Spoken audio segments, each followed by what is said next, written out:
My fiancée's best friend told everyone at our engagement party. She was dating someone else until last month. My fiancée denied it. I said, let's not ruin party. Then I quietly hired a private investigator. When the report came back, I took the ring back at her birthday party in front of the same friends and then watched her face collapse in real time, a mixture of shock, fury, and disbelief, all perfectly documented. It's hard to even describe the feeling that comes with knowing everything. The private knowledge of betrayal, while everyone else is still clapping and laughing around you, like nothing has changed, like you're the only one awake in a room of sleeping people. I remember standing there, glass of wine in hand, pretending to sip casually, as if I had no idea the ring I held was no longer hers to wear, as if the last 2 years of deceit had been nothing more than background noise, and it was both exhilarating and horrifying to be able to control that moment, to orchestrate the reveal with precision. My name is Alex, by the way, and for the longest time I thought Emily, my fiancée, was everything I ever wanted. We met in college, laughed at the same awful movies, obsessed over the same books, thought we were aligned in ways that mattered. Turns out, I was just a convenient partner for someone who wanted comfort, attention, and the illusion of stability while sneaking around behind my back. The private investigator, who I'll call Mark, delivered everything in a neat, terrifyingly complete package. Photos, receipts, hotel keys, screenshots, timestamps that could make anyone look guilty of premeditated deceit. I barely slept those nights, going over every message, every dinner, every night she claimed to be working late or at the gym, and seeing the pattern emerge like a slow-motion horror film. When the engagement party came, I already knew, but I didn't react.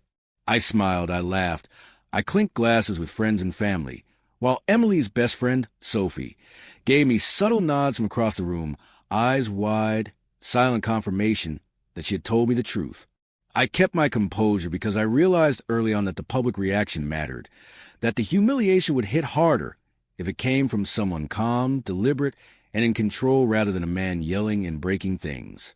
The night went on, awkward in ways only engagement parties could be awkward when secret knowledge hangs in the air like a storm cloud, and I kept my smile plastered on, told myself repeatedly that patience was the best weapon. Then came her birthday, a casual dinner that she had invited all the same friends to, completely unaware that I had the proof that I knew everything, that I had spent weeks building the perfect confrontation. I remember walking in, holding the engagement ring in my pocket, the weight of it strangely light, like I was carrying justice rather than jewelry, and seeing the joy in her eyes, the sense that she was still in control, and thinking that this is the moment everything flips.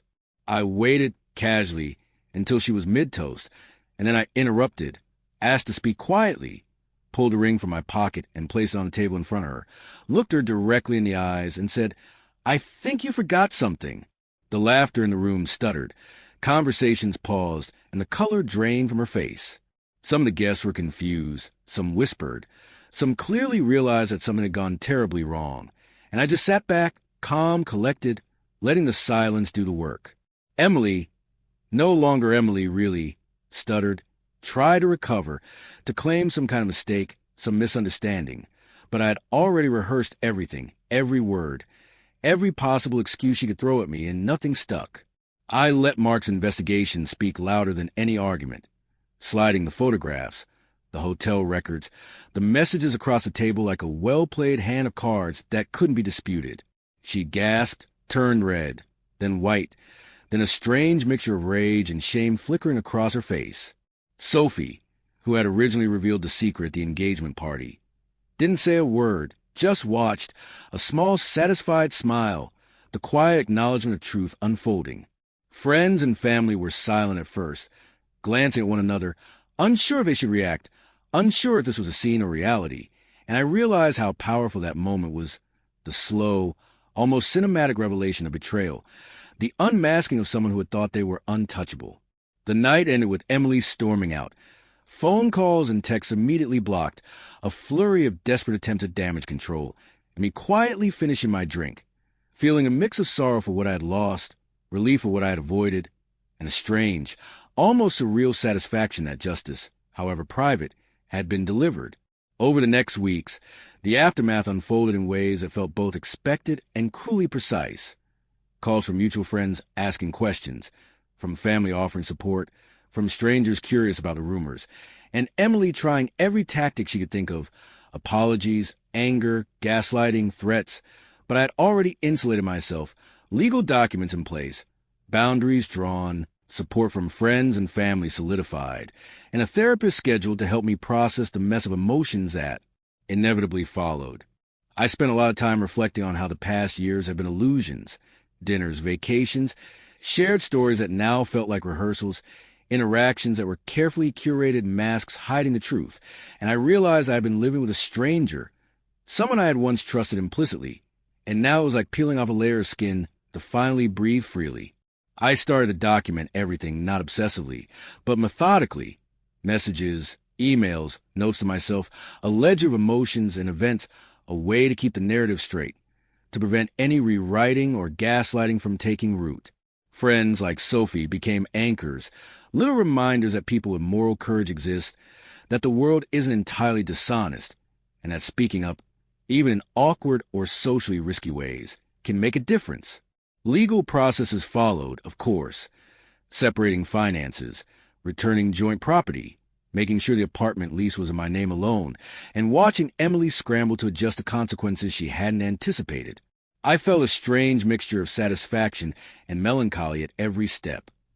Satisfaction in reclaiming control, melancholy at the recognition that someone I had loved deeply had been fundamentally dishonest, and that years of shared life had included this secret betrayal. Nights were the hardest.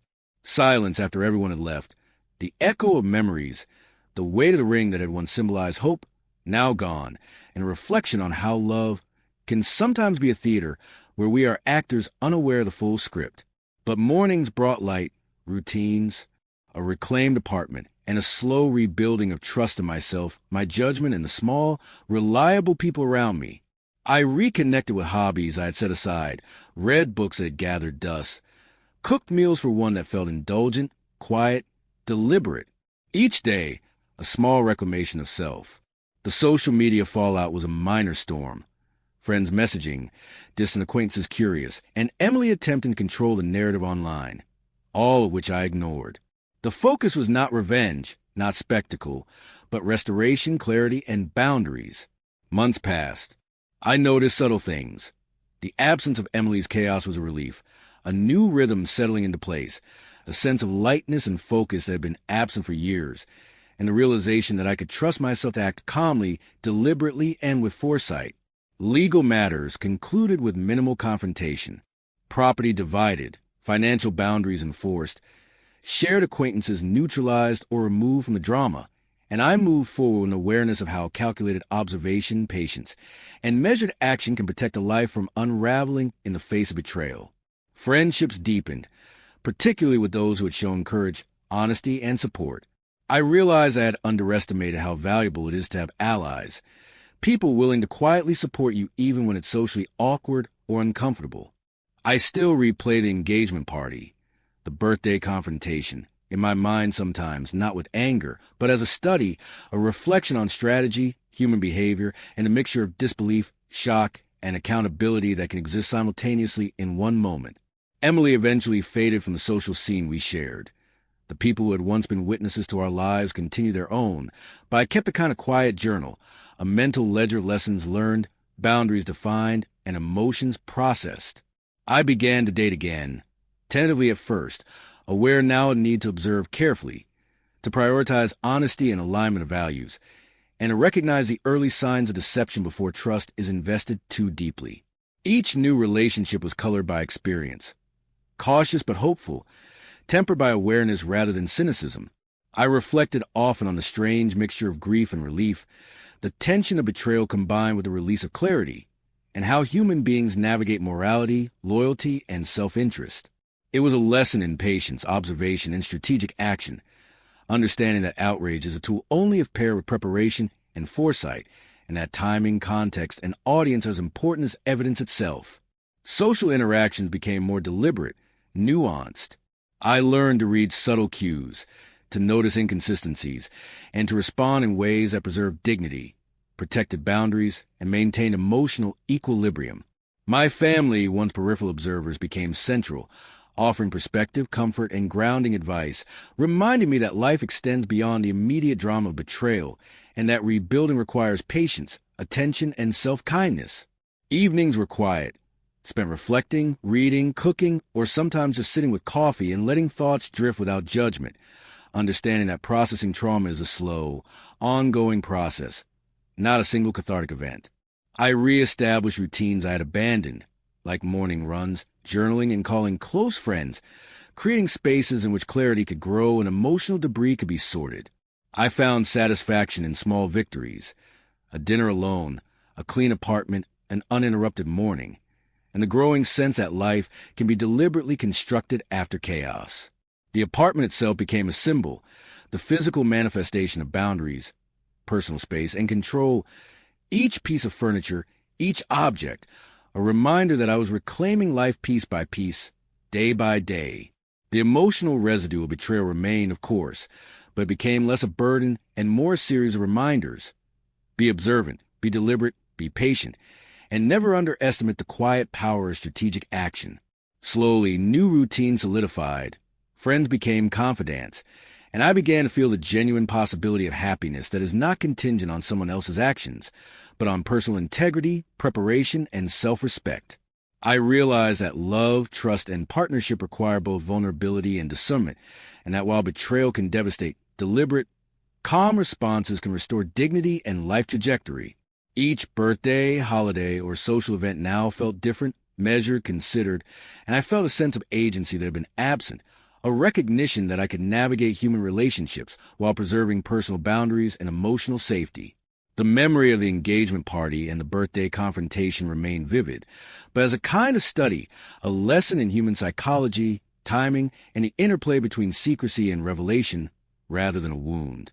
I cultivated self-awareness, an ability to observe without immediate reaction, and the patience to allow truth to unfold before making moves, recognizing that the timing of action can amplify its impact and clarity. I found myself smiling quietly at memories of Emily's attempts to maintain composure, her frantic posturing, the delicate dance of social expectation colliding with undeniable truth, and appreciating the human elements in all of it: fear, pride, denial, and eventual acknowledgement. I maintained friendships carefully, fostering connections built on trust, mutual respect, and shared values, and I found that these small social victories contributed to a larger sense of life regained, of control restored, of trust recalibrated. Each day offered opportunity for reflection, growth, and subtle, deliberate improvement.